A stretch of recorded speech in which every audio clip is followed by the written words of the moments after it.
이제 마지막 시간 하겠습니다. 여러분들 오후에 재무관리 있죠? 그렇죠? 빨리 끝나겠네요. 그렇죠? 재무관리랑 국회법이랑 뭐가 중요하냐 하면은 당연히 재무관리가 중요하죠. 그래서 재무관리를 잘 하셔야 되는 거고, 최근에는 또 재무관리 비중이 엄청 올라가다 보니까 해야 되고 있고, 국회법은 지금은 적당히 들으세요. 적당히. 그러니까 지금 이 국회법을 다 마스터해야겠어 라고 해도 5문제를 맞출까 말까예요. 지금 말씀드린 것처럼 큰 틀 잡으시고 큰 틀에서 제가 강조한 것만 체크하면 되겠어요. 그리고 재무관리는 뭐 이제 다 할 수 있으니까 그래요. 자, 그래서 보시면 납세 의무의 확정인데요. 자, 우리가 앞서 봤던 건 납세 의무의 성립이죠. 성립이 뭐라 그랬죠? 추상적인 납세 의무가 발생되고 있는 거죠. 세금이 있다 없다만 인지하고 있는 거죠.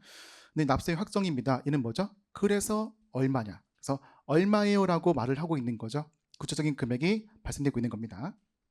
그때 이 납세 의무가 어떤 과정을 통해서 확정이 되고 있냐에 따라서 종류가 3가지가 나와 있어요.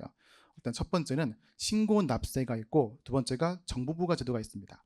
일단 보시면 신고 납세는 말 그대로 납세 의무자가 얼마예요? 라고 신고하고 있는 거죠. 그렇죠? 그래서 일단 먼저 1차는 누구죠? 납세 의무자가 신고하고 있는 거죠. 그죠? 그래서 그 절차는 뭐 당연하게 신고서를 제출한다. 당연히 말하고 있는 거죠. 볼 필요 없는 내용. 그리고 세 번째는 확정신기, 신고할 때죠. 볼 필요 없는 내용이죠. 그렇죠? 자, 그런데 여기에서 그런 내용들이 이제 법인세, 소득세, 부가세 다 우리가 공부했던 것들이 나와 있는 거죠. 자, 별표 1번 보시면 여기서 별표 1번. 자, 신고납세 세목이라 할지라도 납세 의무자가 과세표준과 세액의 신고를 하지 아니하거나 신고한 과표, 세액이 세법이 정하는 바에 맞지 아니하고, 즉 신고를 안 했거나 과소 신고하고 있는 거죠. 자, 그럴 때는 세금을 안 신고하거나 덜 신고하고 있는 거니까 확정되지 않은 게 있다란 말인 거죠. 그럼 누가 확정을 지을 수가 있냐? 이때는 정부죠. 정부. 과세관청. 과세관청이 결정 또는 경정이죠. 저리 결정 또는 경정을 뭐라 그랬어요? 부과 했었죠. 부과. 쓰일 때 부과할 수 있는 겁니다. 그래서 일종의 신고납세는 원래 원칙은 납세자의 신고를 기다려주고 그 신고도 믿어주고 있는 거예요. 근데 신고를 하지 않고 있거나 정상보다 덜 신고하고 있으면 그때는 과세관청이 결정 경정하고 있는 것이고, 다른 말로는 부과권을 행사하고 있는 겁니다. 자, 그랬어요. 자, 그 다음 오른쪽을 보시면은 정부부가 제도이죠. 이날의 시작부터 납세자 신고를 받는 것이 아니라 정부가 여러분들한테, 우리들한테 너 세금 얼마 있어? 얼마 내? 라고 하고 있는 거예요. 아시겠죠? 자, 그런 세금들이 뭐가 있냐 보시면은 상증세가 있죠. 이상하다. 왜냐면 우리 상증세를 어제 공부했잖아요. 그렇죠? 어제 공부해 보니까 상증세도 신고하던데요? 하잖아요. 그렇죠? 근데 상증세는 그때 신고는 그 신고의 효력이 있는 것이 아니라 협력 의무예요. 협력 의무. 그래서 이 상증세가 탈세의 가능성이 굉장히 커요. 그 탈세 리스크가 크기 때문에 일단 기본적으로 법소부는 그런 대로 믿어줄게 라는 관점이지만 상증세는 믿지 못하는 거예요. 그래서 과세관청의 신고를 받고 있으면 그래 고생했고 일단 상고만 할게 하고 있는 겁니다. 그런 다음에 좀 더 검토해 본 다음 그 상증세가 얼마인지를 다시 납세자한테 고지하고 있는 거죠. 결정 경정에서 그 부과권을 행사하고 있는 거예요. 되시겠죠? 이해되시겠죠? 또 뭐가 있냐면 종부세가 있어요. 종부세, 이제 돈 많은 사람들, 자산 많은 사람들한테 세금 과세하고 있는 거죠. 근데 옛날에는 종부세가 처음에는 도입된 당시에 신고 납세였어요. 즉 납세자가 저의 종부세는 얼마입니다 라고 신고되고 있는 거예요. 근데 이 종부세를 처음 도입할 당시에 그때 자산가들, 땅 많은 사람들, 땅 부자, 건물 부자, 이런 사람들이 돈은 많지만 세금은 몰라요.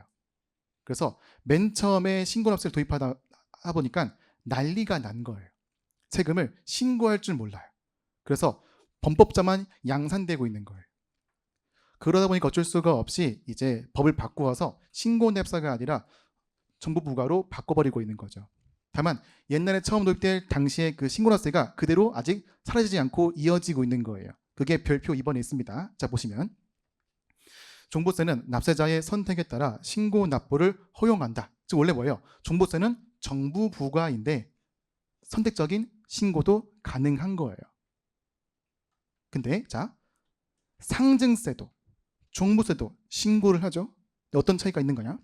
상증세는 무조건 신고를 해야 되고 있는 것이고 신고는 받고 있지만 참고만 하고 있는 거죠. 그렇죠? 근데 종부세는 신고했다? 신고했으면 그때 납세 확정 신고는 뭐라 그랬죠? 신고 납세제도를 따르고 있습니다. 즉 그때의 신고는 믿을 만한 신고다 라고 보기 때문에 그 신고만으로 확정이 가능한 거예요. 종부세는 신고하면 확정인 거예요. 신고하지 않더라도 정부의 결정 경정에 의해서 확정될 수가 있는 겁니다. 됐죠? 원래 원칙은 정부부가 예외적으로 선택적 신고 납부 가능한 거고요. 자, 다음 보시면 두 번째가 자동 확정이에요. 자, 우리가 납세의무 성립하잖아요. 성립은 세금이 있다 없다, 확정은 얼마다라는 거죠. 그때 있다 없다와 얼마 사이에 기간을 두고 있는 이유는 그 금액 구하는 것이 워낙 어려워서 그런 거예요. 그래서 금액을 구할 때 시간이 필요한 거죠. 근데 유형목들은 굳이 그 시간이 필요하지 않은 거예요. 워낙 금액이 간단해서 성립이 되자마자 금액이 확정, 얼마인지 알 수 있는 거죠. 그 사례가 뭐가 있죠? 먼저 1번 인지세가 있고 두 번째가 원천징수하는 소득세 또는 법인세가 있어요. 자, 이런 상황이 있는 거죠. 예를 들어서 자, 은행이 있습니다. 자, 은행이 개인한테 이자를 1,000원만큼 주다 해볼게요. 자, 그럼 여기에서 이제 은행이 이자를 1,000원을 주자마자 바로 세금이 징수되고 있는 거죠. 그때 세금의 세율이 얼마예요? 14%라는 걸 알 수 있잖아요. 그렇죠? 이거는 은행도 알고 있고 개인도 알고 있어요. 누구나 1,000원 받고 있으면 거기에 14% 세금만 과세되어서 140원이 징수되어서 세무서한테 140원 간다는 건 알고 있는 거예요. 즉, 이 이자에 대한 원천징수는 워낙 금액이 간단하니까 자, 우리 원천징수에 대한 납세 의무 성립은 언제 이루어지고 있는 거죠? 소득이 지급되었을 때. 그럼 지급되자마자 그게 얼마인지 알 수 있는 거예요. 그래서 성립과 확정이 동시에 이루어지고 있는 겁니다. 자동 확정인 거죠. 자, 그랬고 자, 3번 보시면은 우리 납세조합에 대한 내용도 원천징수와 동일한 관점인 거니까 성립과 확정이 자동 확정되고 있는 것이고요. 네 번째가 중간연합인데 다만 예외적으로 정부가 조사 결정한 경우는 제외예요. 그 말문제 나와요. 그래서 조사 결정권은 포함한 것이 아니라 포함이 아니라 제외한다는 거 주의하시고. 다섯 번째가 납부지연 가산세인데 걸어보시면 납부고지에 따른 납부기간이 후에 가산세, 즉 체납제된 가산세를 말하고 있는 것입니다. 이런 항목들이 이제 별도의 확정 절차 없이 성립하자마자 금액이 얼마인지 확정된다라는 거. 그렇고요. 자, 3번은 수정신고의 효력인데 자, 이 내용은 6장 가서 공부할 거예요. 넘어가실게요. 다음 페이지.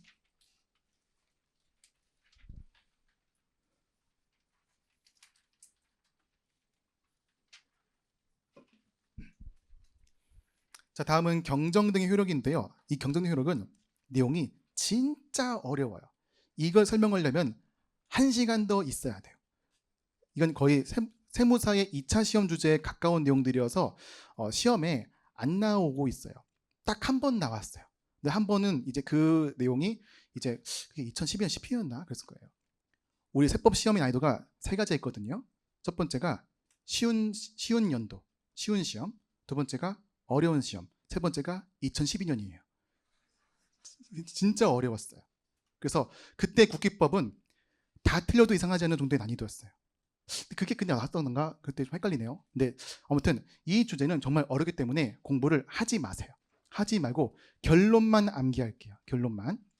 자, 끝에 보시면 자, 뭐 어쩌고 저쩌고 나와 있지만 결과적으로 1번과 2번 모두 뭐라 그래요? 영향을 미치지 아니한다예요. 영향을 미치지 아니한다. 뭐가 되었든 영향이 없어요. 그게 끝인 거예요. 그 정도로만 보고 넘어가도 충분한 것입니다. 아시겠죠?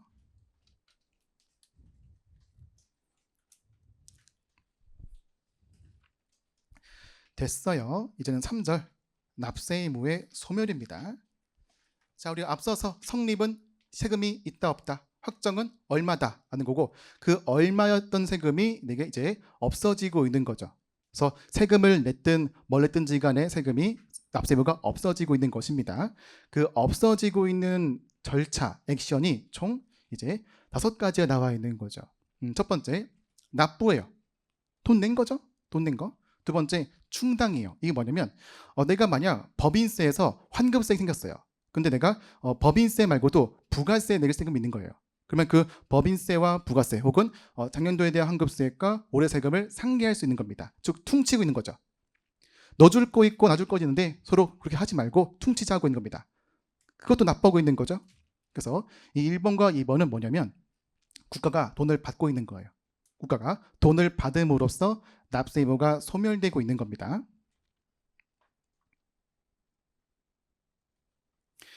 자, 그 아래에 있는 3번, 4번, 5번은 납세 의무가 미실현 상태에서 소멸되고 있다고 나와 있죠. 첫 번째는 일단 먼저 세 가지는 다 국가가 돈을 받지 않거나 받지 못한 거예요. 그때 3번이 부가 취소인데 과거의 과세관청에서 부가권 행사해서 이제 납세 의무자한테 당신 세금 1억 원 내세요 라고 했는데 납세가 반발한 거죠. 저 인정 못합니다. 불복 청구해요. 싫어요? 법정에서 만나요. 그래서 법정 만난 거예요. 그래서 싸워서 이긴 거죠. 그래서 과세관청이 과거에 부과했던 세금을 없애버리고 있는 겁니다. 이게 부가 취소인 거예요. 그 다음이 이제 제척기간의 만료와 소멸시 완성인데 굉장히 중요한 주제예요. 자, 우리가 이 주제를 좀 더 이해하기 위해서 다시 유인물 좀 볼게요.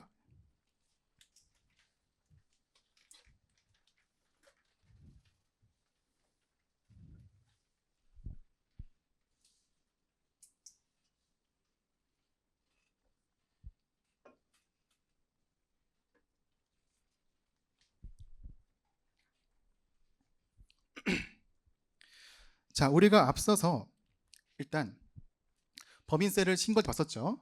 그때 만약에 그 아래 그림 보시면 법인세를 신고하지 않았다 해볼게요.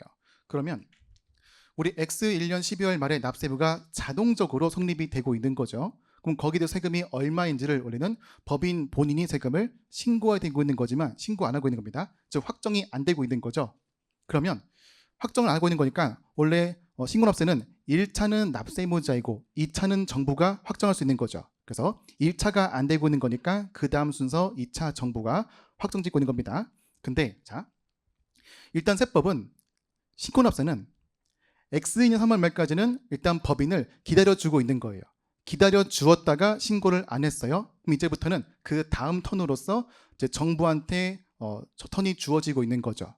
그럼 정부는 일정 기간 내에서 본인의 권리인 부가권을 행사할 수 있는 거예요. 그 부가권이라는 권리, 즉 세금을 결정 경조해서 납세자한테 세금을 고지할 수 있는 그 기간을 부가제척 기간이라 부르는 겁니다.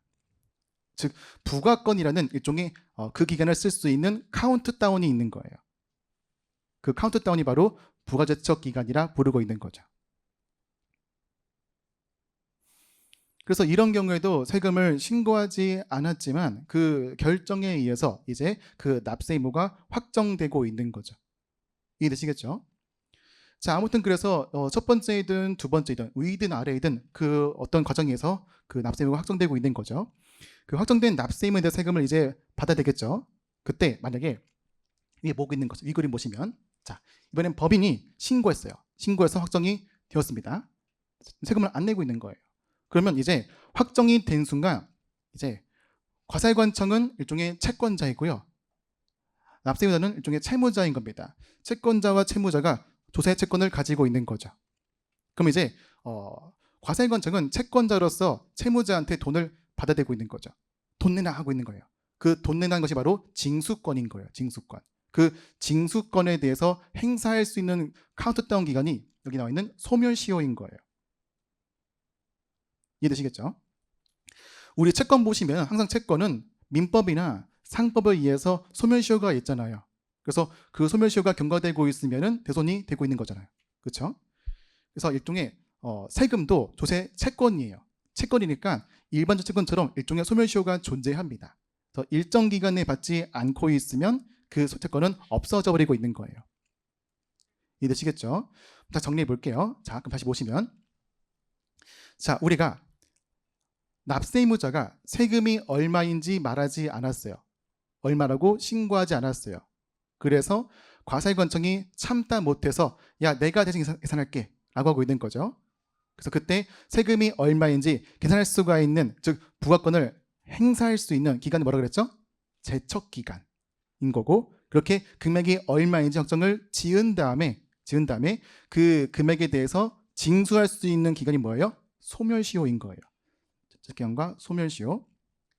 아무튼 그 소멸시효 내에서 납부되거나 충당하거나 하면은 그 납세 의무가 소멸되고 있는 거죠. 근데 그것 말고도 뭐가 있냐면, 자, 제척기간 말까지, 즉 이 기간에 정해진 기간 내에서 과세관청이 너는 세금이 얼마라고 말하지 못한 거예요. 폭탄을 돌리고 있는데 폭탄이 터져버리고 있는 거예요. 말할 수가 없는 거죠. 그래서 그때는 납세 의무가 소멸되고 있는 겁니다. 돈을 받지 못하는 방식으로 납세 의무가 소멸되고 있는 거예요. 혹은 자, 얼마인지는 알았어요. 알았는데 이제 그 기간 내에 받지 못하고 있는 거예요. 납세 의무자가 잠수를 타고 있는 거죠. 그런 경우라면 소멸시효가 완성되는 방식으로 채권이 없어지고 있는 거예요. 그래서 이런 방식으로 납세부의 성립, 확정, 소멸 등이 이루어지고 있다. 볼 수 있는 겁니다. 돌아오실게요.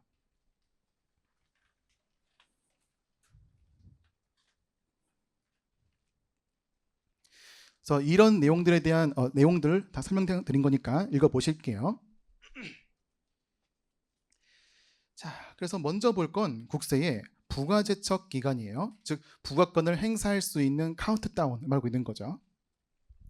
자, 이때 그 제척 기간은 굉장히 다양해요. 그래서 상황별로, 세목별로를 나눠서 봐야 되고 있는 것인데, 그때 우리가 이해할 수 있는 포인트는 뭐냐면 그 포착의 난이도예요.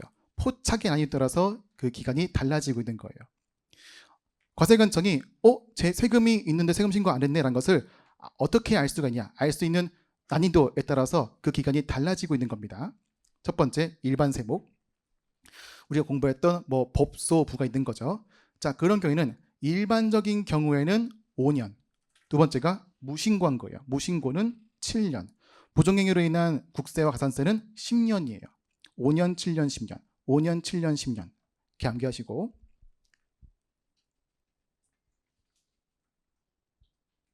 근데 이 5, 70에 대해서 더 보실 게 있는데, 자, 그 아래에 별표 1번과 별표 2번 있죠? 여기에 대한 설명이 그 다음 페이지에 있습니다. 박스 3-1번 볼게요.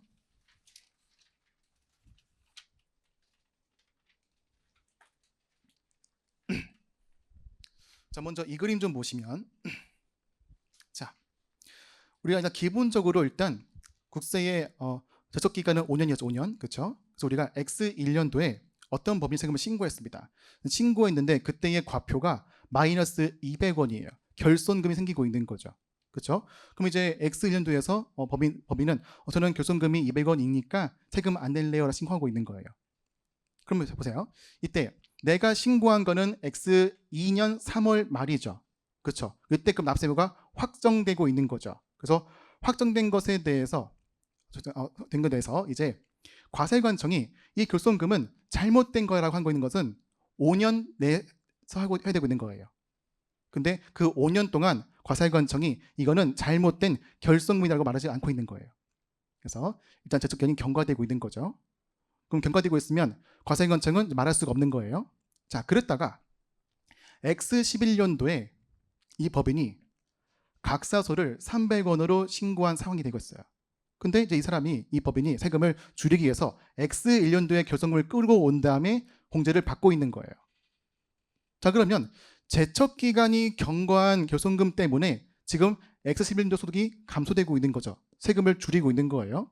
자, 그럼 세법은 이제 만약에 뒤늦게 이 결손금을 조사해 보니까 X1년 결손금이 잘못된 것을 알게 되고 있는 거예요. 자, 그러면 원래 원칙은 이 결손금은 5년이 경과되어서 이제 이거를 고칠 수가 없는 거지만 이렇게 결손금을 공제하게 되면은 이때 내가 법인세를 신고한 다음에 1년 이내에 이 결손금만큼에 대해서만, 공제한 거에 대해서만 과세관청이 고칠 수가 있는 거예요. 이것만큼은 옛날에 잘못된 결손금인데 그때는 몰랐다. 난 다시 조사해 보니까 이거 잘못된 거네. 이 결손금은 공제해서는 안 되는 결손금인 거니까 이거를 없애버릴래라고 할 수 있는 거예요. 자, 이게 별표 1번용이고요. 그다음 다음 오른쪽 보시면 자 3-2번 있습니다. 자, 이건 뭐냐면 자, 이런 거예요. 자, 우리 제척 기간은 5년, 7년, 10년이죠. 5, 7시. 근데 우리가 부정행위로 인해서 세금을 신고를 안 하거나 덜 하고 있으면은 10년인 겁니다. 그렇죠? 예를 들어서 보세요. 자, 우리 법인이 X1년도에 대해서 다음에 X년 3월 말에 신고하고 있는 거예요. 근데 자, 그 신고하고 나서 10년 내에 보니까 10년 내에 이 X년도에 대한 당기 순이익 중에 500원만큼이 부당한 유출이래요. 그래서 10년 내에 과세관청이 이 소득은 잘못되었어라고 해서 손금불산이 500원 상여 처분을 추가해버리고 있는 거예요. 자, 그래서 이 법인이 500원만큼 비용을 과다하게 잡고 있는 것은 부정행위여서 이제 신고가 난 다음에 10년 내 기간 동안 과세관청이 고칠 수 있는 겁니다. 문제는 뭐냐면, 자, 이 부당한 신고는 법인이 부당하게 신고하고 있는 거예요. 근데 법인의 부당한 신고에 의해서 보시면 이제 대표자에 대한 소득 금액이 500원 증가했죠. 그렇죠? 그럼 개인 소득은 500원 증가되고 있는 것이어서 세금을 과세하되고 있는 것인데, 근데 개인 자체, 이 대표이사는 자기 소득만큼은요, 일단 정상적으로 신고하고 있는 거예요. 근데 신고할 당시에는 처분이 있지 않았기 때문에 이 500원이 포함되지 않고 있는 거죠. 즉 이거는 법인의 입장에서의 부정행위이지 개인은 부정행위가 아닌 거예요. 원래 원칙은 뭐다? 개인소득세에 대한 제척기간은 5년인 거예요. 근데 5년을 경과한 다음에 10년 내에 고쳤잖아요. 그렇죠? 자, 그럼 이런 경우라면 법인한테는 500원만큼 세금을 추가로 과세할 수 있지만 개인한테는 추가로 과세할 수 있는 문제가 발생되고 있는 거예요. 그래서 법인한테 세금이 추가로 과세되고 있었고 그로 인해서 그 대표의 소득이 500원이 증가되고 있으면 이것만큼은 추가적으로 과세하겠다라고 해서 이때 제척기간이 5년이 아니라 법인의 부정행위인 10년으로 적용되고 있는 거예요. 다음 두 가지 내용에 대해서 다시 볼게요. 별표 1번, 2번. 자, 읽어보죠. 먼저 별표시 1번. 위에 1번과 2번에서 규정한 기간이 끝난 날에 속하는 과세기간 이후에 그래서 법인세법, 소득세법에 따라 2월 결손금을 공제하는 경우 그 결손금이 발생한 과세기간의 소득세, 법인세의 부가제척 기간은 원래 원칙인 5, 7, 10이 아니라 공제한 과세기간의 법정 신고 기간으로부터 1년으로 한다. 있고요. 별표 2번. 자, 부정행위로 포탈하거나 환급 공제받은 국세가 법인세이면 이와 관련하여 법인세법에 따라 소득 처분한 금액에 대한 소득세 또는 법인세에 대해서도 원래 원칙인 5년, 7년 이런 게 아니라 10년으로 한다 나와 있는 겁니다. 그래서 일반 세목은 원래 원칙 5, 7, 10인데 예외적으로 역외거래인 경우에는 역외거래는 한 단계가 올라가는 거예요. 그래서 5년은 7년이 되고 있는 거고 7년은 10년이고 10년은 15년 동안 지적권이 연장됩니다. 이때 이 역외거래 정의가 중요한데요. 자, 다음 페이지 볼게요. 별표 3번.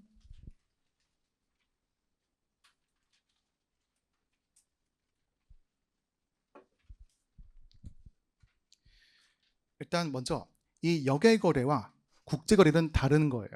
국제거래는 뭐냐면요. 국제거래는 우리의 거주자 혹은 내국법인이 비거주자, 외국법인과 거래하는 것을 국제거래를 불러요. 근데 역외거래는 그것뿐만 아니라 또 뭐가 있냐면 여기 보시면 거래 당사자 양쪽이 거주자예요. 다 우리나라 사람인 거예요. 우리나라 사람인데 거래 장소가 어디냐면은 국내가 아니라 국외에서 거래하고 있는 거예요. 이런 것도 역외거래에 포함되고 있는 거죠. 이렇게 국외 거래랑 관련되어 있으면 그게 거주자와의 거래할지라도 세금을 포착할 수가 없는 거죠. 그래서 최대한 많이 기간을 길게 해두고 있는 거예요. 자, 그리고 두 번째가 상증세가 있습니다. 상증세는 다른 것보다 포착이 너무 어려워요. 그래서 굉장히 기간이 길게 잡혀 있죠. 보시면 일반적인 경우에는 기간은 10년이고요. 그 뒤로 뭐 무신고 혹은 뭐 부정행위 다 뭐예요? 15년이에요. 굉장히 길죠? 그렇죠? 자, 그랬고 그 다음 3번이 있는데 3번도 굉장히 잘 나오는 문장이에요. 3번. 우리 양도세 공부하셨어요? 공부했어요, 양도세? 했어요, 안 했어요? 안 했어요? 자, 그러면 자, 설명 들어볼게요. 자, 보시면 이런 게요. 자, 이런 게 있어요. 갑이 있고 을이 있어요. 자, 갑이 있고 을이 있고, 자, 갑이 을한테 1,000원짜리의 건물을 증여했어요.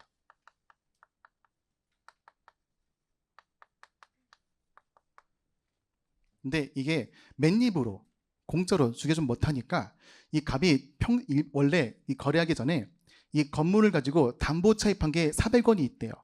그래서 400원도 을한테 넘겨주고 있는 거예요. 그래서 건물 중개는 아니라 건물에 대한 담보 차입도 400원을 넘기고 있는 거예요. 담보 차입 400을 인수했어요. 자, 그러면 자, 이 갑이 팔고 있는 건물 전체 금액은 얼마냐면은 1,000원짜리가 있는 거죠. 그렇죠? 건물은 1,000원짜리가 있는 거예요. 건물. 근데 보시면 자, 우리가 증여라는 것은 갑이 을한테 건물을 공짜로 주고 있는 것이 증여예요. 그렇죠? 근데 지금 형식은 공짜로 주고 있지만 이 안에는 갑은 받은 게 없는 게 아니라 뭐가 있다? 내가 갚아야 되고 있는 빚을 을한테 넘기고 있는 거죠.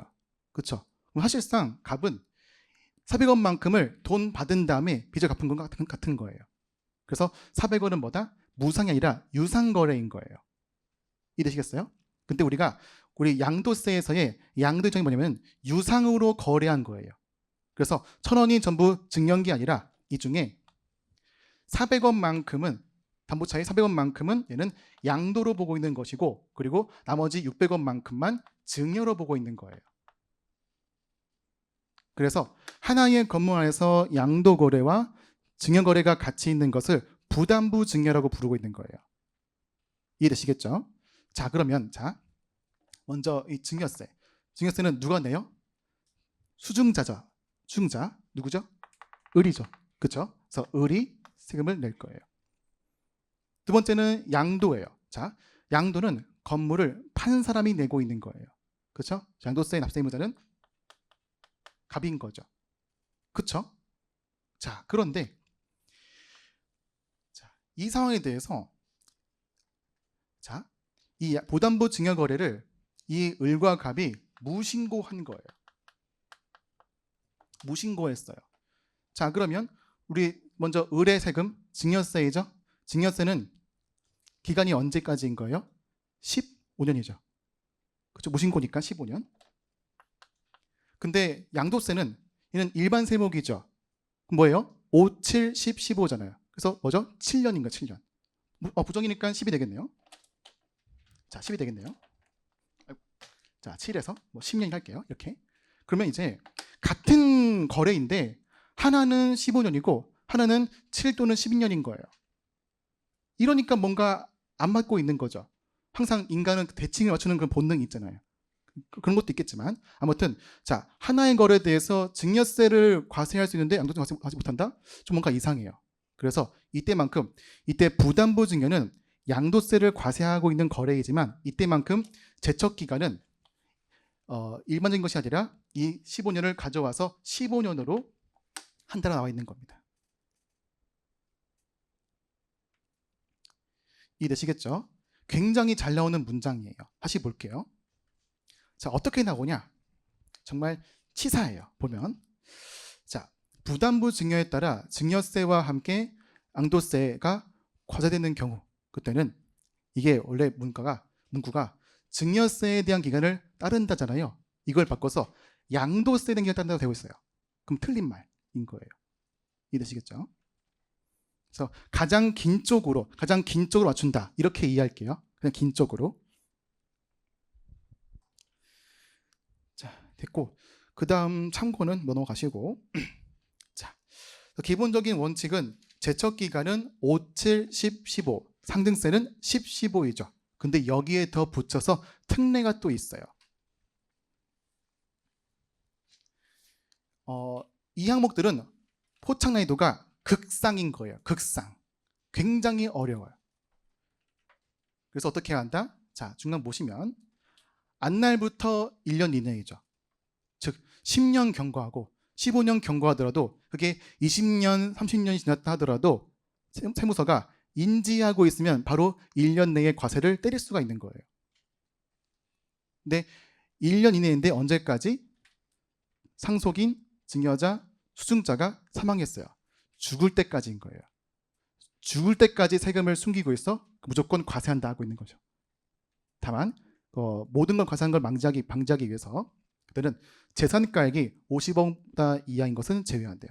50억 이하는 과세하지 않고 있고 50억을 초과하고 있는 것만 과세하고 있는 거예요. 그래서 이 내용들은 우리가 암기할 게 아니라 이제 느낌상으로 직관적으로 하시는 거, 직관적으로 포착이 어려운 것들인 겁니다. 자, 보시죠.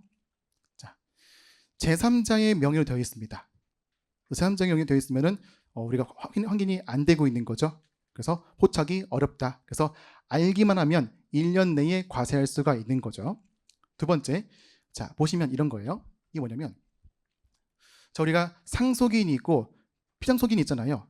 피상속인은 돌아가신 분이죠. 상속인은 받은 사람이죠. 그렇죠? 근데 피상속인이 돌아가시기 전에 건물을 매입한 거예요. 계약 체결하고 계약금 주고 중도금을 줬어요. 우리가 근데 건물을 매입이 끝나고 있는 거는 잔금을 치를 때인 거죠. 잔금을 치르기 전에 돌아가신 거예요. 그래서 상속인이 물려받은 다음에 상속인이 우리 부모님 건물을 사셨네? 라고 한 다음에 잔금을 치러서 건물을 매입하고 있는 거죠. 그러면 이 상황은 피상속인의 건물을 받은 것이 아니라 마치 상속인이 잔금을 치러서 자기가 직접 건물을 산 것처럼 보일 수가 있는 겁니다. 포착이 안 되겠죠. 이는 사실상은 상속인데 사실상 그 계약금과 중도금은 상속이 되고 있는 것인데 그만큼이 포착이 안 되기 때문에 이게 인지가 되면 1년 내에 과세가 되고 있는 거예요. 세 번째, 국외에 있어요. 외국 물건이니까 확인이 안 되겠죠. 그래서 알면은 바로 과세한다 하는 것이고, 자 D를 보시면 등기, 등록, 명의개서예요. 이게 뭐냐면, 자 우리나라의 주요 부동산, 주식 이런 것들은 등기나 명의개서를 통해서 그 주인이 누군지 알 수가 있어요. 주인이 바뀌면 등기 이전을 통해서 확인할 수 있는 겁니다. 근데 그런 게 필요가 없는 자산들인 거예요. 유가증권, 서화, 골동품이죠. 그래서 미술품 혹은 고려청자 같은 골동품들 이런 거는 고액 금액인데 등기가 안 되기 때문에 주인 바뀐 것을 알 수가 없어요. 그래서 그러한 경우에는 그럴 때는 과세관청이 알기만 한다면은 1년 이내 과세가 이루어지고 있는 겁니다. 다음은 2가 있죠. 차명계좌예요. 이게 뭐냐면 자 갑이 있고 을이 있어요. 근데 을의 계좌에 갑이 자기의 돈 100억을 넣은 거예요. 좋죠, 굉장히. 근데 그럼 그 100억이라는 돈은 누구 거예요? 원래는 갑 거인 거예요. 즉 원래 갑 거인 건데 갑이 을의 계좌에 넣은 다음에 을이 그 100억은 원래 갑 거인데 자기의 마음대로 100억을 막 쓰고 있는 거예요. 그럼 사실상 이거는 을이 돈을 벌어서 받은 것이 아니라 갑이 그냥 준 거죠. 즉 차명 계좌에 다른 사람의 돈을 집어넣었고 거기에 대해서 을이 돈을 자유롭게 쓰고 있다는 것은 사실상 갑이 을한테 100억을 증여하고 있는 거죠. 자, 이런 것도 포착이 잘 안 되고 있지만 확인만 되고 있으면 죽기 전에 1년 내에 과세를 할 수 있는 거죠. 그랬고, 자 F는 뭐죠? 비거주자인 피상속인이죠. 돌아가신 분이 외국분이니까 과세가 어렵겠죠. 그 다음에 G는 명예신탁의 증여이재고 H는 코인 말하고 있는 거죠. 자, 그랬고요. 일단 여기까지가 상증세에 대한 특례 기간인 거예요. 우리 상증세만 생각하고 있는 거죠. 근데 아래 보시면 이제 2번은 조세쟁송이에요. 조세쟁송. 지금 뭐냐면 소송에 의해서 과세의 여부가 바뀌어버리고 있는 거예요. 이해되시겠죠? 그 중에 이제 첫 번째가 A와 B가 있는데 일단 A와 B를 하나로 묶어볼게요. 이렇게 묶어볼게요. 자, 이게 뭘 말하고 있냐? 자, 보면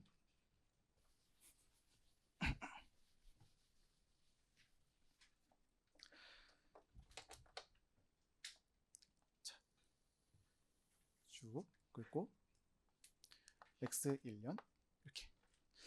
우리가 X1년도에 대해서 과세관청이 이 사람한테 소득을 100원을 부과했다 해볼게요. 부과해버렸어요. 그래서 부과했더니 이제 그 갑이라는 사람이 불복한 거예요. 이거 소득이 아니다 라고 주장하고 있는 거죠. 그래서 소송을 걸었어요. 소송이라는 게 근데 이게 바로 다음날 된 것도 아니고 되게 오래 걸리겠죠. 그래서 엄청 오래 걸린 거예요. 언제까지냐면 시간이 막 지나서 X 8년까지 됐어요. 7년 뒤인 거죠. 7년 뒤 이 12월 말 때 판결 난 거예요. 판결 두둥. 뭐냐면 이거는 X 1년도가 아니라 X 2년 소득이다라고 나온 거예요. 땅땅땅 난 거예요. 자, 그러면 이제 과세관청은 이제 입장을 바꿔서 내가 X 1년도에 과세한 거는 잘못되었구나 라고 하고 있는 거죠. 자, 그런데 문제는 뭐예요?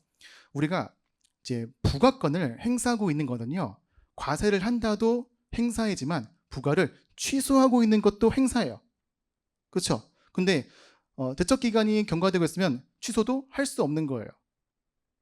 그러면 이제 그 납세의의 입장은 이제 7년간의 그 진흙탕 싸움을 거친 끝에 승소했어요. 이겼다. 끝이에요. 더 이상 그 취소를 할 수가 없는 거예요.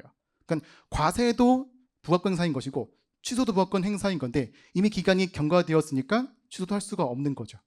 자, 그래서 이렇게 판결 나버리면 그 판결이 난 다음에 1년 이내에 그 판결에 대해서 부과 취소를 할 수 있는 거죠. X 1년도의 소득을 부과 취소할 수 있는 거예요. 이해되시겠죠? 자, 그러면 우리 과세관청의 입장은 얼마나 속이 쓰리겠어요. 이 세금 우리가 거둘 줄 알았는데 재판에 진 거예요. 그렇죠? 근데 이 재판장이 한 가지의 어떤 떡밥을 남겨놓고 있는 거죠. 그게 뭐냐면 이거 소득이 아닌 게 아니라 X 1년도가 아니라 X 2년도 거에 하고 있는 거예요. 그러면 X 2년도 걸로 과세하면 되겠네요. 그렇죠? 근데 X 2년도는 어떻게 해요? X 년도의 과세 기간은 또 5년이니까 이미 끝나버린 거예요. 자, 그러면 일단 여기까지 내용들은 일단 여기 화면 보시면 화면에 A 내용이에요. 그 판결에 의해서 소득이 부과가 바뀌어 버리면은 1년 이내에 필요한 거를 행사를 하고 있는 겁니다. 근데 이러다 보니까 X 1년도가 아니라 X 2년도의 것은 또 과세를 할 수가 없는 거예요. 그래서 포인트가 이겁니다. B는 결정 또는 판결에 대해서 연동된 다른 세무 그리고 연동된 다른 과세기간 나와 있는 거죠.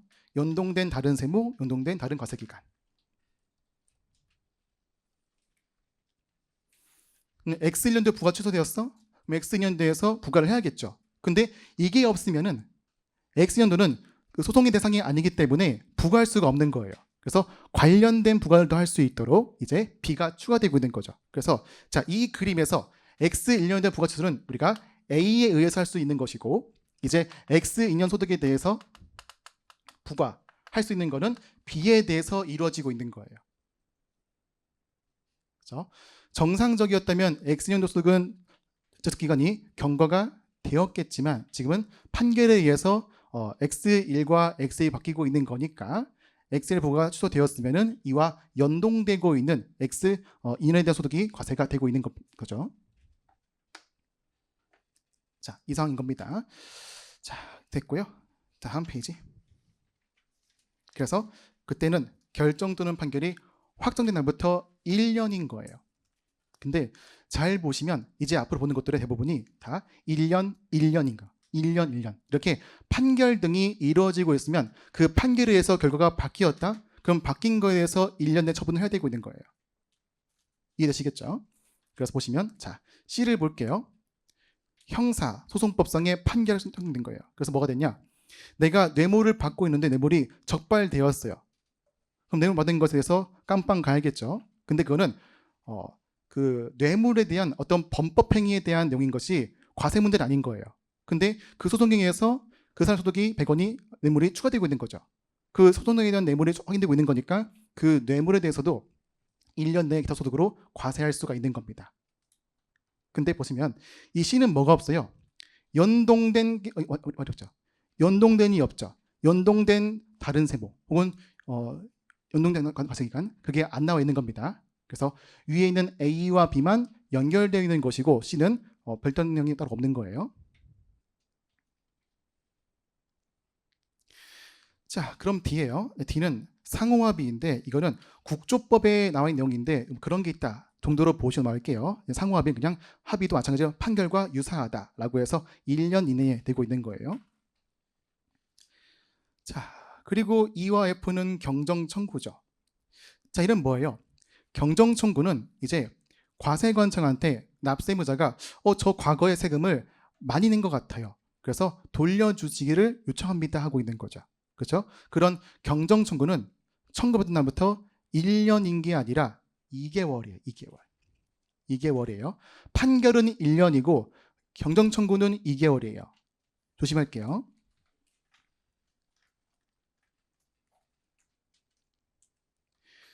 왜 그러면 이게 경정 청구에 대해서 나중에 6장 공부할 건데 6장에서 경정 청구는 그 청구한 다음에 2개월 내에 답이 나와야 돼요. 그걸 지키기 위해서 2개월로 두고 있습니다. 그 정도로만 정리하시고 그 다음에 이제 G가 있는데요. G. 그래서 우리가 앞서 봤던 그 세금 자체에 대한 소송 혹은 범법행위에 대한 소송 말고도 일반적인 민사소송에 의해서 소득이 바뀌어버리고 있는 거예요. 그런 판결에 의한 경우에도 어떻게 되고 있죠? 1년이 되고 있는 1년. 그다음 H는 여객거래고 이것도 조세정보를 받은 날부터 1년. 다 1년이죠. 뭐만 2개월이에요? 경정 청구할 때만 2개월인 거죠.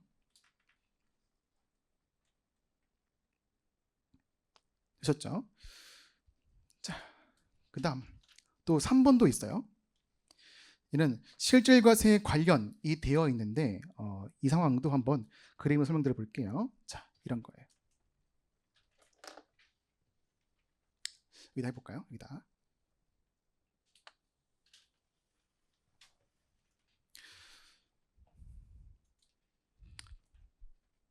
자, 어떤 사업이 있고요. 이 사업에 대한 형식상의 명의자는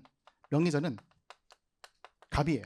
명의자는 갑인데 이 사업을 실제로 하는 사람은 을이에요. 그래서 실제는 을이 사업을 영위하고 있어요. 자, 그런데 이제 보시면 자, 이때 갑의 이름으로 사업자 등록해요.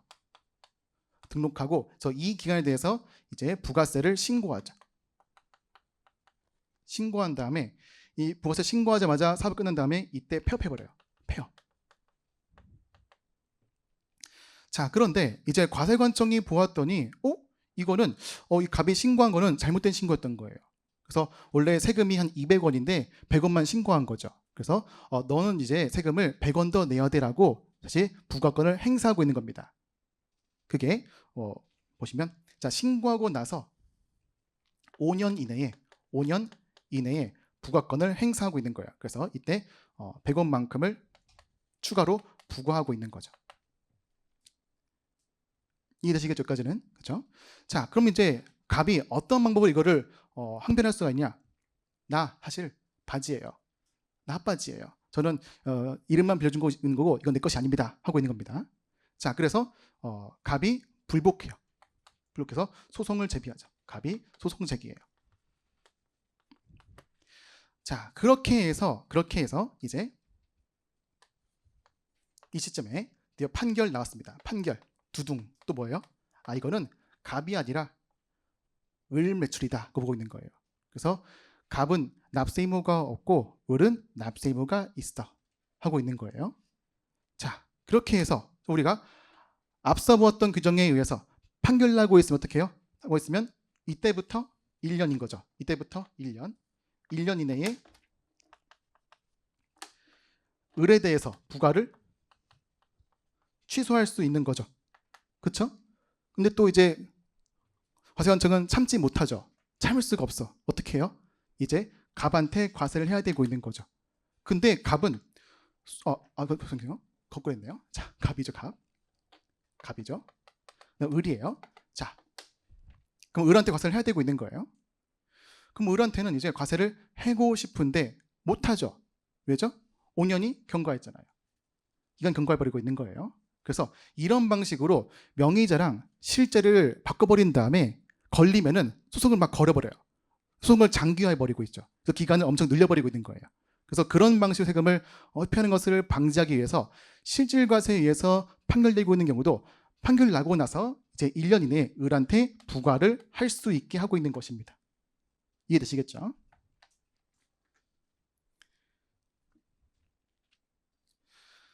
자, 그런 내용이 여기 3번에 있고 3번에 A와 B가 있으니까 한 번씩 읽어볼게요. 자, 오른쪽 보시면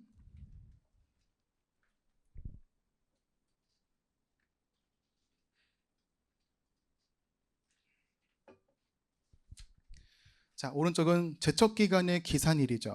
기산일은 뭐예요? 시작하는 날짜인 거죠. 우리가 이제 5, 7, 10, 15, 10, 15를 계산할 때 언제부터 기간을 셀 것이냐라는 거예요. 자, 그때 보시면 먼저 원칙 뭐가 있어요? 신고하는 국세가 있죠. 이때 그 신고하는 국세의 범위가 중요한데 그 별표시 1번에 있습니다. 자, 신고하는 국세란 신고에 의해 납세 의무가 확정되는 국세뿐만 아니라 신고 의무를 부여된 모든 국세를 말한다. 그래서 상증세도 포함되어 있는 거예요. 그래서 상증세는 그 신고에 확정력이 없지만 신고 의무가 있으니까 그때부터 부과권 행사가 시작된다고 보고 있는 겁니다. 그래서 신고하는 국세는 뭐라 그랬어요? 신고 기한의 다음 날.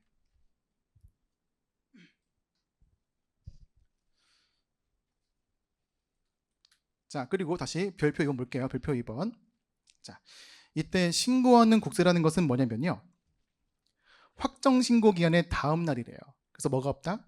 중간 진압, 예정 신고, 수정 신고 기한 다음 날은 기산일수가 없는 겁니다. 우리가 부가세에서 예정 신고한 것을 누락하고 있는 것은 수송 신고할 게 아니라 확정 신고 시에 포함되고 있는 거죠. 그래서 예정 신고는 별도의 독립적인 기간이 아니다고 보고 있는 거예요.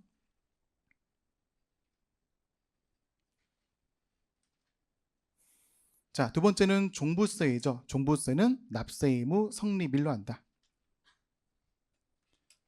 자, 그랬고요. 그다음에 3번과 4번은 중요하진 않습니다. 중요하진 않아요. 뭐냐면 자, 원천징수하거나 원천징수할 때는 납부 기한의 다음 날, 즉 내가 이제 뭐 7월 달에 원천징수하고 있으면 다음 달 10일, 8월 10일까지 세금을 내야 되고 있는 건데 내지 않고 있으면 그 다음 날부터 부과권을 행사할 수 있는 거죠. 네 번째, 자, 신고 기한 등이 연장되고 있으면 그 연장된 날의 다음 날로 되고 있는 것이고요. 그래서 그 정도로만 참고할게요. 그래서 이날부터 해서 5, 7, 10, 15를 하고 있는 것이고, 자, 그 다음은 만료의 효과. 자, 가끔 말장 나눠보시면 이게 자, 국세 부과권은 미래를 향하여 소멸된다라는 거예요. 가끔 말 문제에서 과거를 향하여 소멸된다 되는데 틀린 말인 거예요. 과거가 아니에요. 미래인 거 미래. 이게 뭐냐면 자, 그 기간이 만료되고 있으면 과세관청 너네는 더 이상 얘에 대해서 부과하겠다 말을 꺼내지 말라는 겁니다. 앞으로 말을 하지 말아라. 지금부터 말하면은 너는 잘못된 거다 하고 있는 거예요. 그래서 얘는 과거가 아니라 미래일 수밖에 없는 거예요. 그러니까 이날이 끝났어요. 이날 끝났으면 너는 앞으로 여기 대해서 과세에 대한 부과권을 말하면 안 된다라는 것이에요. 그래서 미래 향하여 소멸된다는 것이죠. 자, 있고. 자, 여기까지가 제척 기간이었어요. 이건 뭐라 그랬죠? 납세 의무를 확정할 수가 있는, 결정 경정할 수 있는 부과권을 행사할 수 있는 기간을 말하고 있는 거죠. 자, 그 다음은 소멸시효입니다. 자, 소멸시효는 뭐라 그랬어요? 돈을 받을 수 있는 기간인 거죠. 근데 우리가 제척 기간은 그 세목이 뭔지 그리고 포착이 난이도에 따라서 기간이 다양했죠. 근데 소멸시효는 기간에 차이가 없어요. 법인세이든 소득세이든 부가세이든 상증세이든 일단 기간은 동일해요. 왜냐하면 일단 이게 얼마인지는 알고 있으니까 안 거에 대해 세금을 과세하는 것은 어렵지가 않다는 거예요. 차이가 없다는 겁니다. 그래서 기본적으로 그 소멸시효는 5년이에요. 5년. 5년인데 다만 예외적으로 그 금액이 5억 원보다 이상이라면 10년으로 연장되어요. 근데 문제는 그 5억의 별표 있죠. 이게 뭐냐면 자 5억인지 아닌지 볼 때는 가산세를 제외한대요. 포함하지 않습니다. 왜냐면 우리 납부정산세는 하루마다 만분의 2.2가 붙죠. 그러면 언제 납부를 안 했냐에 따라서 5억 원 될 수도 있고 안 될 수도 있는 거예요. 그래서 5억이 왔다 갔다 하는 것을 방지하기 위해서 가산세를 제외한 순수한 본세에 대한 금액만 고려하고 있는 겁니다. 이런 게 있는 것이고요. 그래서 5년 또는 10년, 5년 또는 10년 이렇게 정리할게요. 자, 다음 페이지. 자, 마찬가지로 소멸시효도 언제부터 셀 것이냐 그 기산일을 말하고 있는 것인데 자, 이때의 포인트는 우리가 납세 의무를 어떤 방식으로 확정하냐에 따라 달라지고 있는 거예요. 확정에 따라. 자, 확정은 두 가지. 첫 번째, 신고 납세와 정부부가 두 가지 있는 거예요.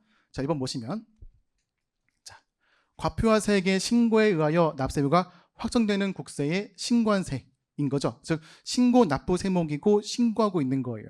그러면 일단 과세관청 입장은 신고할 때까지는 기다려주고 있는 겁니다. 그래서 3월 말까지 기다려주고 있거나 혹은 7월 25일까지 기다려주고 있는 거예요. 기다려주었다가 그때까지 신고를 안 하고 있거나 세금 내지 않고 있으면 그때부터 채권이 발생되고 있는 거죠. 그래서 자 내용 보시면 법정 신고 납부 기간의 다음 날이 되어 있는 거죠. 자, 두 번째 보시면 과표와 세액을 정부가 결정 경정 나와 있죠. 뭐예요? 부과권을 행사하고 있는 거죠. 그때 우리 부과권 행사는 두 가지인 거죠. 첫 번째 정부부가 세목인 거, 두 번째는 신고 납부이지만 신고하지 않고 있는 거 말하고 있는 거죠. 그런 내용이 이제 별표 1, 2번에 있습니다. 읽어볼게요. 나중에. 자, 그럴 때에는 자 이제 과세관청이 너 왜 세금 안 내니? 세금 내라고 고지서를 쏠 거예요.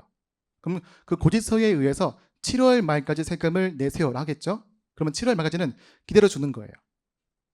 그래서 만약에 7월 1일 날 고지서를 보내서 자 7월 말까지 세금 내세요 보내고 있는 겁니다. 근데 다음 날 전화 걸어서 너 왜 세금 안 내? 그래 알아서 기다려줄게. 끊고 또 다음 날 너 왜 또 세금 안 내? 빨리 내. 또 끊고 또 다음 날 또 전화해요. 이거는 기다리는 게 아니죠. 그렇죠. 그래서 7월 1일부터 한 달 동안 그 기간 동안은 일단 아무것도 하면 안 되고 있는 거예요. 그래서 7월 말까지는 그 납세자를 믿고 기다려주고 있는 거죠. 그런 다음에 그 기간이 경과해야지만 그 채권에 대해서 징수할 권리가 생기고 있는 것입니다. 되셨죠? 자, 그 다음에 3번, 4번은 5번은 직접 읽어보실게요. 자, 그 다음에 중단과 정지가 있는데 굉장히 중요한 내용이에요.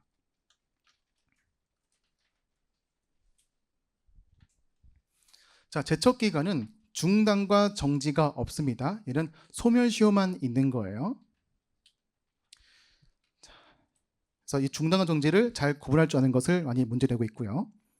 이때 중단을 읽어보시면 중단, 권리 행사로 보일 수 있는 사실이 있는 경우 이미 경과한 시효기간의 효력을 상실시키는 제도.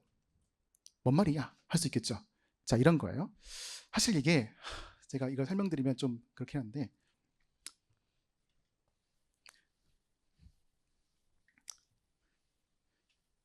일종의 턴제 게임이에요. 턴제 게임. 바둑 같은 거죠.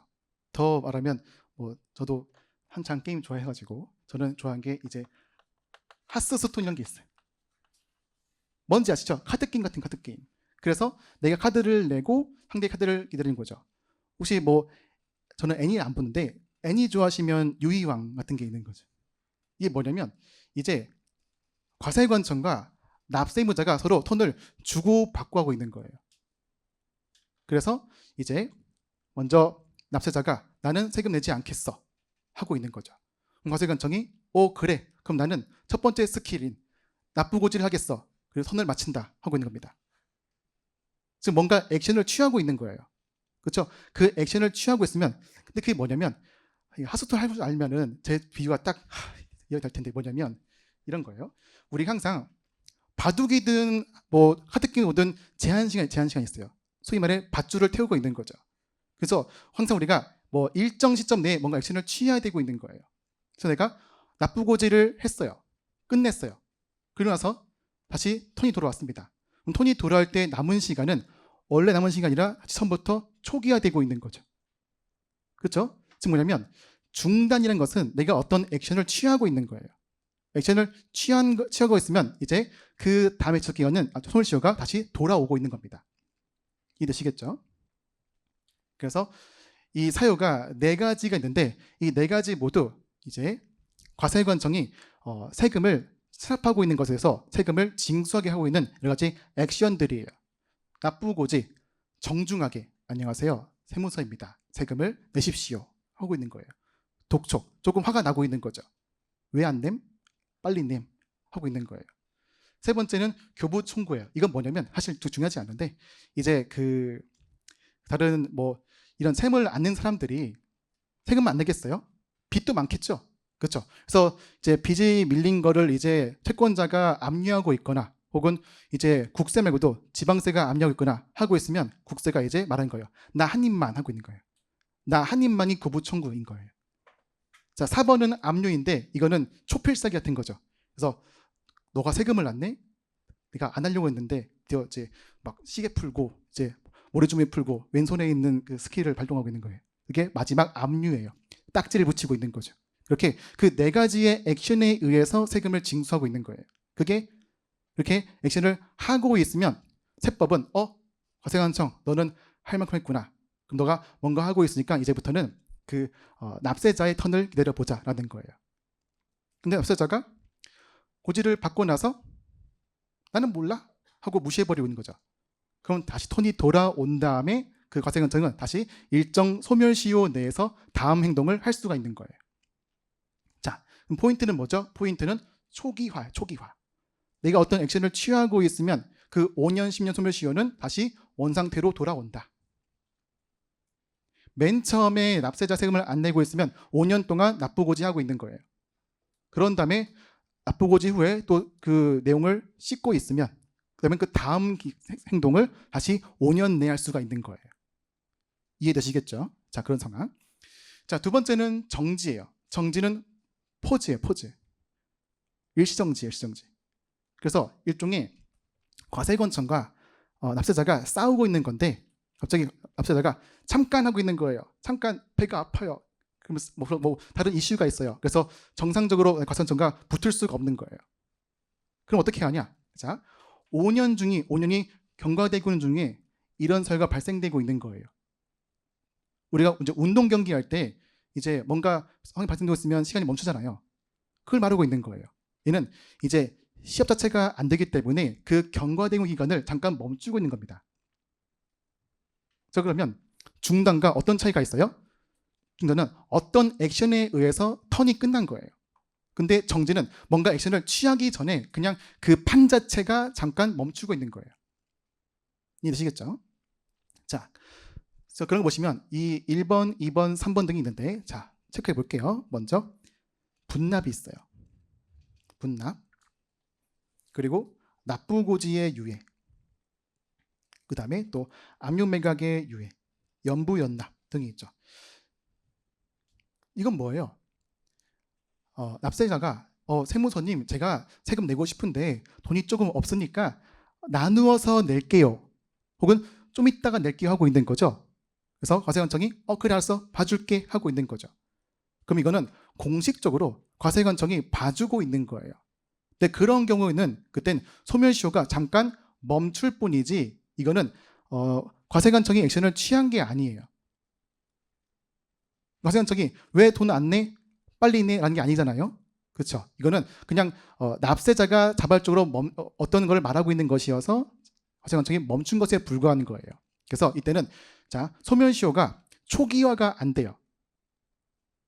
예를 들어서 X 2년 3월 말에 법인세가 안 됐습니다. 그래서 고지하고 있는 거예요. 고지했는데 갑자기 이제 법인이 어떻게 말하고 있는 거죠? 뭐 여러 가지 이유에서 잠깐 과세를 밀어주려고 하고 있는 거예요. 밀어주고 있는 거죠. 그럼 밀어주고 있는 기간 동안의 기간을 세면 안 되고 있는 거예요. 그러면 이 납세자가 그걸 악용할 소지가 있는 겁니다. 그래서 연부연납으로 할게요 하고 해서 이제 10년 동안 연부연납했어요. 근데 일반 제습기간은 5년이죠. 그래서 5년 경과한 다음에 그 5년 뒤에는 경과했네? 소멸시 경과했네? 난 너한테 줄 거 없어. 라고 할 수 있는 겁니다. 그래서 그런 문제가 있는 거니까 이런 기간 동안은 이제 과세관청의 어떤 액션을 취할 수가 없는 거니까 소멸시효는 경과하지 않고 있는 거예요. 그런 게 분납, 납부고지 유예, 압류미각 유예, 연부인납 있는 겁니다. 자, 그런 다음에 자 5번이 있어요. 5번이 말하면 어렵죠? 어려운 말이에요. 사예행위 취소 소송이라는 말이 있습니다. 이게 뭐냐면요. 자, 이런 거예요. 자, 갑이 있습니다. 갑이 있어요. 자, 갑이 이제 세금을 체납하고 있는 거예요. 근데 갑은 지금 이제 세금을 안 내고 있으니까 언젠가는 과세관청한테 이 나의 재산들이 압류당할 거예요. 근데 이 갑이 가지고 온 재산이 뭐냐면 건물이 있어요. 건물. 근데 건물을 이제 뜯기지 않기 위해서 을한테 건물을 양도하고 있는 거예요. 과세관청이 어떤 액션을 취하기 전에, 압류하기 전에 건물을 팔아버리고 있는 겁니다. 그럼 건물을 증여해버리고 있는 거예요. 그래서 압류 나올 때는 답은 난 가진 게 아무것도 없어요 이러고 있는 거예요. 자, 그러면 세무서는 이 갑의 세금을 과세할 수가 없는 거죠. 근데 보니까 우리가 과세관청이 압류를 하기도 전에 거의 직전쯤에 갑이 이런 건물을 몰래 증여하거나 양도하고 있는 거예요. 자, 그러면 이때 세무서는 어떻게 하냐? 이 거래 가짜입니다.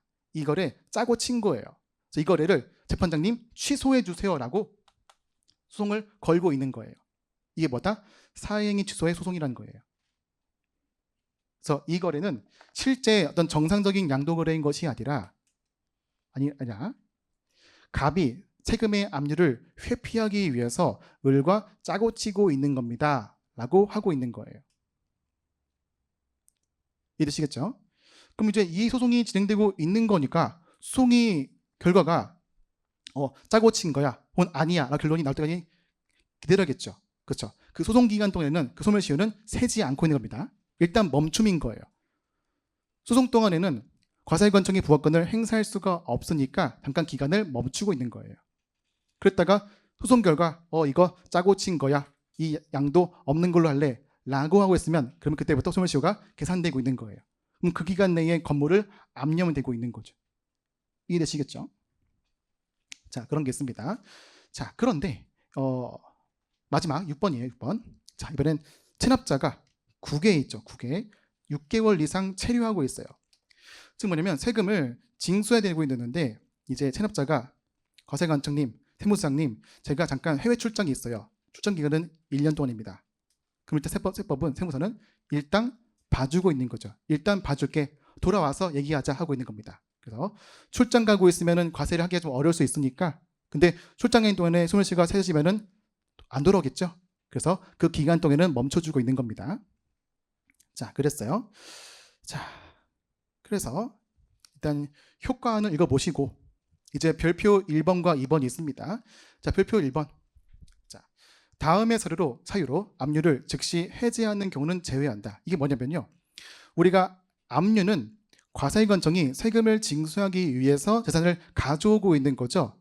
근데 국증법에는 압류를 하면 안 되는 것도 있어요. 그러니까 이걸 압류해버리면 그 사람은 먹고 살 게 없는 거예요.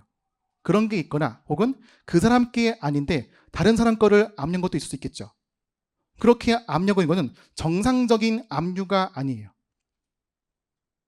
그래서 자, 그 상황은 압류한 걸 아닌 걸로 간 거기 때문에 소멸시효를 초기화하지 않아요. 초기화하지 않고 너가 다시 너에 맞는 액션을 취해라 하고 있는 겁니다. 예를 들어서 자, 소멸시효 5년 중에서 2년 뒤에 이제 어떤 재산을 압류했어요. 근데 압류한 게 이게 2개래요. 그럼 압류가 안 되고 있는 거죠. 압류가 취소되고 있는 겁니다. 그럼 취소되었으면 이제 남은 기간은 돌아와서 5년인 것이 아니라 3년인 거예요. 3년 동안 뭔가를 다시 압류를 하게 되고 있는 거죠. 자, 그랬고 두 번째입니다. 우리가 아까 봤었던 정지 사유 중에 소송이 있죠. 사유행위 소송. 자, 이 소송 결과 국가가 패소한 거예요. 소송이 각하, 기각 등 나와 있죠. 그렇죠? 이게 뭐냐면 과세관청이 이 거래는 가짜 거래입니다 라고 소송을 제기했는데 재판장은 뭐가 아니야. 이거는 진짜 거래 맞다 라고 보고 있는 거죠. 자, 그러면 그 소송이 지고 있잖아요. 근데 그럼 소송이 진 상태이면은 그럼 소멸시효는 정지가 되지 않고 있는 겁니다. 그래서 소송 기간 동안에도 기간이 경과한 것으로 본다라는 거예요. 그래서 이 두 가지가 있습니다. 이도 굉장히 잘 나오는 문구들이에요. 참고하실게요.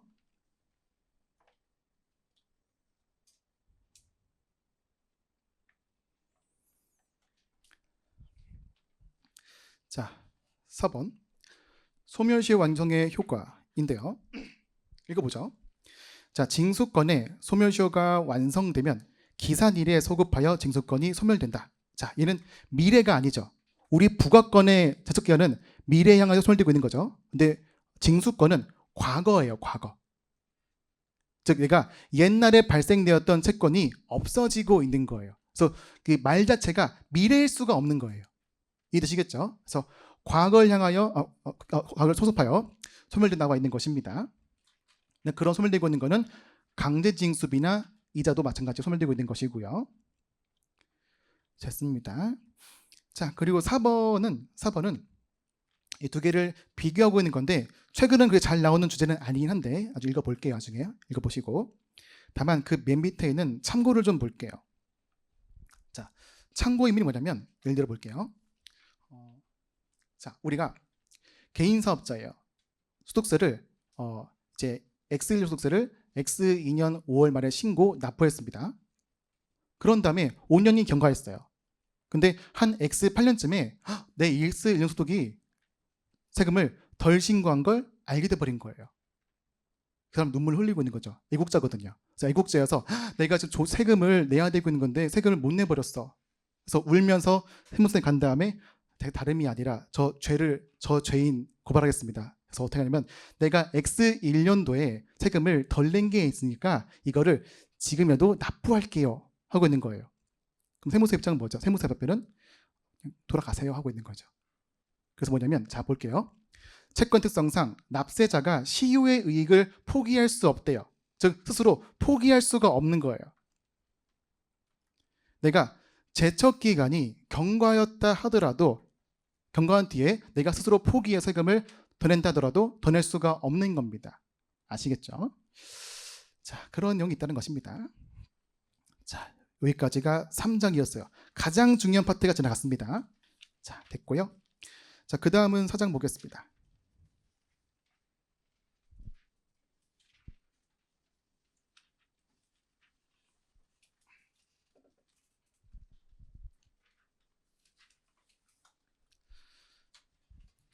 네, 3장 어땠어요? 좀 많이 어려웠나요? 어려운 거 맞아요. 맞습니다. 이건 잘못이 아니에요. 이거는 나라 잘못이죠. 그래서 세법이 너무 어렵긴 한데 근데 지금은 너무 다 암기하지 마세요. 아시겠죠? 그 다음에 4장인데 자, 납세의무의 확장입니다. 우리가 앞서 봤던 거는 이제 그 소득을 번 사람에 대한 납세의무의 성립, 확정, 소멸을 본 것이고 이제 뭐가냐면 그 사람한테 세금을 더 과세할 수가 없는 거예요. 그러면 그 사람과 관련되고 있는 다른 사람한테 세금을 과세할 수 있는 겁니다. 이게 확장인 거예요. 이 확장이 크게 세 가지가 있는데 첫 번째가 납세 의무의 승계, 그리고 연대 납세 의무, 세 번째가 제2차 납세 의무가 있습니다. 자, 승계, 연대, 제2차 세 가지가 있어요. 일단 먼저 승계가 있어요. 승계. 자, 승계란 건 뭐냐면요. 이제 법인이든 개인이든 그 인격체가 소멸되고 있는 거예요. 법인은 해산을 통해서 소멸되고 있는 것이고 개인은 그 개인의 사망으로 소멸되고 있는 거죠. 자, 근데 그런 법인과 개인한테 발생되는 세금에 대해서 세금을 내기 전에 없어지고 있으면 그 세금을 누군가 내야 되고 있는 거죠. 그게 승계라 부르고 있는 겁니다. 그래서 자, 보시면 자, 이러한 납세의무의 승계, 두 번째 문단이죠. 납세의무의 승계는 당사자의 의사와 관계없이, 즉 뭐예요? 예를 들어서 이제 어떤 분이 돌아가셨어요. 그분의 자식이 상속을 받고 있는 거죠. 상속을 받고 있으면 당연히 세금도 물려받고 있는 거예요. 그래서 나는 단 거는 먹고 쓴 거는 안 먹을래요 라고 할 수가 없는 거죠. 그래서 자, 법정 요건의 충족으로 이루어지고 있는 것으로서 요건이 충족이 되면 어떠한 별도의 처분이나 행위도 필요 없이 당연히 승계가 된다고 나와 있는 것입니다. 그래서 이런 납세의 승계는 법인이 한 가지가 있고 개인도 한 가지가 있는 거예요. 먼저 법인부터 보시면 법인은 합병이 있는 거죠. 합병. 자, 합병으로 소멸된 법인이 있습니다. 소멸된 법인이 이제 안 낸 법인세가 있는 거예요. 그런 세금들이 있으면 그런 세금들은 이제 합병으로 인수하고 있는 합병법인인 거죠. 합병법인이 이제 인수하고 있는 거 있어서 세금을 내고 있는 거죠. 문제 내용 보시면, 자, 피합병법인에 부과되거나 그 법인이 납부할 국세 등이 나와 있는 거죠. 그래서 없어지고 있는 법인에 대한 세금을 누가 인수한다? 합병법인이 승계한다. 자, 그럼 여기에서 할 때는 중요한 건 한도예요, 한도. 근데 한도는 법인의 합병은 한도가 없어요. 그래서 그 피합병법인이 내야 되고 있는 법인세가 있으면 한도 없이 승계되고 있는 겁니다. 자, 그 다음 보실 거는 상속인데요. 이제 개인의 승계는 상속밖에 없는 겁니다. 그래서 돌아가신 분, 피상속인한테 부과되거나 납부할 국세가 있는 거죠. 그런 국세는 상속인 또는 상속재산 관리인이 승계하고 있는 거예요. 그때 중요한 건 개인의 상속으로 인한 납세무의 승계는 한도가 존재해요. 바로 상속을 받은 재산만이 한도가 있는 겁니다. 내가 받은 것만큼만 세금을 낼 수 있는 거예요. 법인은 한도가 없고 개인 한도가 있는 거죠. 왜 그럴까? 왜 그럴까를 보시면 이렇게 이해해 볼게요. 자, 우리가 합병이라는 것은 누가 시킨 게 아니에요. 법인이 자발적으로 나 이 회사 살래 라고 해서 합치고 있는 거죠. 즉 나의 의사에 의해서 합병을 해서 자산부채를 승계하고 있는 것이고 그 승계하는 과정에서 세금을 받고 있는 겁니다. 근데 상속은 개인 의사가 아니에요. 개인 의사의 상속은 이제 형사소송법 문제가 되고 있는 거죠. 죄송해요. 그래서 그게 뭐냐면 이제 돌아가셨으면 돌아가신 분에 대해서 상속받는 것이게 판사건이 어떤 필연적 이벤트가 아닌 거예요. 그래서 그 상속을 받고 있는 것이 있으면 그때는 내 개인의 의사 관계없이 승계가 이루어지고 있는 것이기 때문에 일정 한도가 되고 있는 것입니다.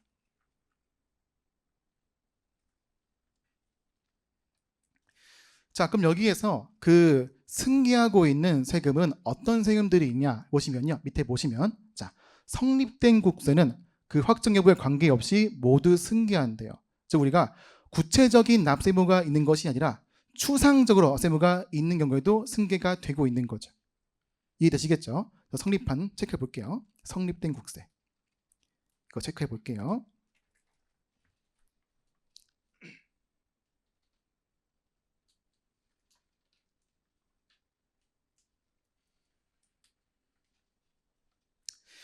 자, 그리고 아래 보시면 세부사항이 있습니다. 세부사항 보시면, 자, 볼게요. 먼저 1번. 1번은 뭐냐면요. 자, 이런 거예요. 우리가 지금 여기서 말하고 있는 이제 승계한도, 청계한도. 이 한도에 대한 재산금이 뭐냐면요. 재산은 뭐냐면 민법에 따른 재산이에요. 그러니까 민법에 따른 상속재산을 말하고 있는 겁니다. 근데 민법이 뭐가 하냐면요. 우리 그 상속세에서 재산가액이 세 가지잖아요. 일반 상속재산, 그리고 추정, 의제 있잖아요. 그죠? 의제에 뭐가 있어요? 보험금, 퇴직금, 신탁이 있었죠. 그렇죠? 그래서 보험금은 원래 재산이 아니에요. 보험금은 민법상 상속재산이 아닙니다. 어떤 문제가 있냐? 자, 어떤 분이 돌아가시기 전에 자기 전 재산을 모두 몰빵해서 보험에 가입한 거예요. 가입해서 내가 사망하면은 자식들에게 보험금을 주는 걸 가입하고 있는 거죠. 그리고 사망했어요. 사망해서 보험금이 나와 있는 거죠. 이 보험금은 민법상의 상속재산이 아니에요. 그래서 어떻게 한다? 이 한도가 빵인 거예요. 자, 물려주는 것이 없이 보험금만 주고 있는 거예요. 그래서 재산이 없는 거니까 한도가 빵인 거예요. 그래서 세금도 승계가 되지 않고 있는 거죠. 이 점이 악용되고 있는 거예요. 그래서 그런 걸 방지하기 위해서, 자, 읽어볼게요. 자, 납세 의무를 승계를 회피하고자 피상속인이 상속인을 수익자는 보험계약을 체결하고, 자, 보험계약 체결하고,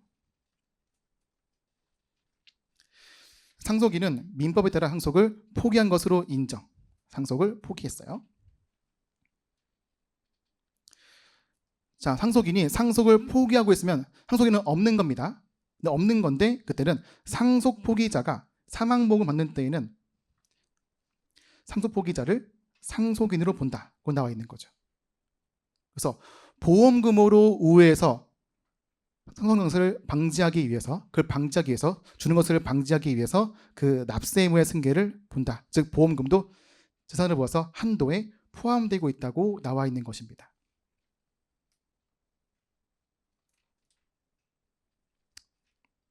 됐죠? 자, 그럼 두 번째 보실 건데, 두 번째 체크해 볼게요. 자, 상속인 등이 2명 이상이래요. 2명 이상이래요. 그럴 때는 쭉 읽어보다가 그런 국세 등을 각자의 상속분에 따라 나누어 계산한 국세 및 강제징수비를 상속으로 받은 재산의 한도에서 연대하여 납부할 의무를 진다.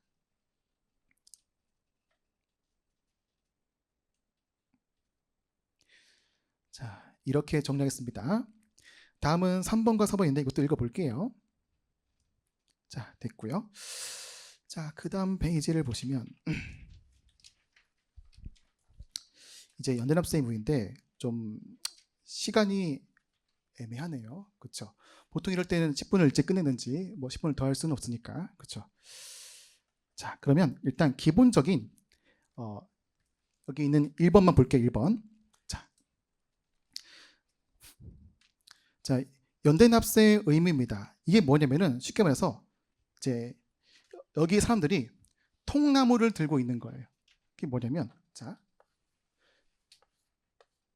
그래서 여기 사람이 있는 거죠. 사람이 있고 얘가 들고 있고 또 얘가 들고 있어요.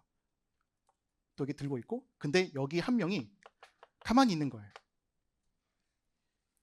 자, 그럼 이 통나무는 다 들어대고 있는 건데 이 세 명만 들고 있고 얘는 안 들고 있는 거예요.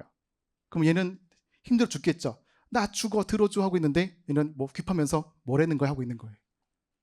자, 그러면 이제 이게 뭐냐면 사실 이 연대납세 의무는 민법에서의 연대 채무를 그대로 컨트롤 C 한 다음에 컨트롤 V 하는 내용이에요. 그러니까 우리가 연대 채무를 공부해야지만 연대납세 의무를 이해할 수 있는 겁니다. 그래서 이렇게 통나무는 일종의 채무인 겁니다. 이 채무를 4명 중에 누구라도 들어야 되고 있는 겁니다. 그래서 일단 하면 좋은 것이고 근데 이 중을 4시 아니라 1명만 할 수가 있는 거예요. 지금 보는 것처럼 4명 중에서 3명이 지고 있고 1명은 아무것도 안 하고 있어요. 어떻게 해요 그러면? 이게 우리가 뭐 군대였다면 이제 밤중에 밟으면 되겠지만 지금 군대가 아니니까 어떻게 하냐면 얘한테 내가 너 때문에 들어서 돈을 더 내고 있거나 뭐 병원비겠죠. 그런 거를 너한테 청구할 거야 할 수 있는 겁니다. 이게 구상권인 거예요. 구상권. 그 내용이 이제 어디 있냐? 참고에 4번이 있는 거죠. 구상권. 그래서 얘가 해야 될 걸 몫을 내가 대신 부담하고 있으면 거기에 대해서 구상권을 행사할 수가 있는 거예요. 아시겠죠? 여기까지는 됐고, 자 그런 다음에 이제 그 참고를 볼 건데 이제 그 민법에서 규정된 내용들을 볼 겁니다. 첫 번째, 자 이행 청구이고요. 국가는 어느 연대납세 의무자에 대하여 또는 모든 연대납세 의무자에 대하여 납세 의무의 전부나 일부의 이행을 청구할 수가 있다. 예를 들어서 자, 이 통나무의 금액이 100원인 거예요. 이상적인 케이스라면은 각각 사람한테 25, 25, 25, 25를 할 수도 있지만 이걸 25로 할지 아니면 한 명한테 100으로 할지 그거는 국가 마음대로 하는 거예요. 이해되시겠죠? 자, 그런데 중요한 건 그 다음이에요. 이렇게 상대성이 뭐냐면 자 볼게요. 어느 연대납세 의무자에 관한 사항은 다른 연대납세 의무자에게 효력이 없으며 따라서 어느 연대납세 의무자에 대한 법률 행위의 무효나 취소의 원인은 다른 납세에 영향을 미치지 아니한다. 이 말이 뭐냐면 이런 거예요. 만약에 자 갑을병 정할게요. 갑을병정 그 중에 이제 국가가 갑한테 이 세금에 대한 부과를 취소한 거예요. 근데 부과 취소를 이한테 했다고 해서 다른 을병정의 부과가 취소된 것은 아니라는 것입니다. 즉 을병정의 부과는 여전히 유효하고 갑만 취소가 이뤄지고 있는 거예요. 그런 내용이 이제 원칙에 있는 것이고요. 자, 다만 3번 보시면 3번 절대적 효력이 있죠. 예외 사항 이거 볼게요. 자, 이행 청구의 절대적 효력 어느 자 연대의무자에 대한 이행 청구는 다른 사람에게도 효력이 있다. 근데 그 다음이 중요해요. 단 납부의 고지나 독촉에 관한 서류는 연대납세의무자 모두에 각각 송달해야 된다. 자, 원래 이 갑을 명령 중에서 한 명한테만 예를 들어 안녕하세요. 세무서 누구인데 X1년도에 추진비가 이상합니다. 확인해 주세요. 라고 서류를 보내고 있으면 그 자료 효과는 갑을 병정 모두에게 영향을 미치고 있는 거예요. 이해되시겠죠? 그래서 어떤 단순한 자료의 소명 같은 내용의 청구는 한 명한테 하더라도 모두에게 하는 것과 같다는 것입니다. 근데 고지와 독촉 뭐예요? 세금을 내세요인 거죠. 세금을 내세우는 굉장히 중요한 서류이기 때문에 우리가 우편 송달할 때에도 반드시 등기였었고, 그렇죠? 그리고 모두에게 송달을 해야 되고 있는 거예요. 이게 절대 효력에 대한 예외입니다. 자, 두 번째예요. 면제의 절대적인 효력. 어느 연대 납세의무자의 이익을 대한 납세의무의 면제는 이제 그 납세의무자의 부담 부분에 하여 효력이 있다. 만약에 자, 갑에 대해서 부과가 면제되었습니다. 그러면 이제 을병정이 지연되고 있는 납세의무는 이제 100에서 25 빼고 있는 75만인 것이에요. 그래서 그 면제 효과에 의해서 이제 을병정이 부담하는 금액이 줄어들고 있는 거죠. 근데 그 부과의 취소 자체는 효과가 없는 거죠. 그러니까 부가 취소되었다고 해서 을병정 부가 없어지는 것이 아니라 얘가 없어지고 있으면 없어지고 있는 것만의 연대의 범위가 줄어들고 있는 거죠. 그걸 말하는 것이 이제 2번 내용입니다. 자, 3번은 읽어보실게요. 자, 그랬고요. 일단 여기까지 하고 그 다음부터는 내일 하겠습니다. 고생하셨습니다.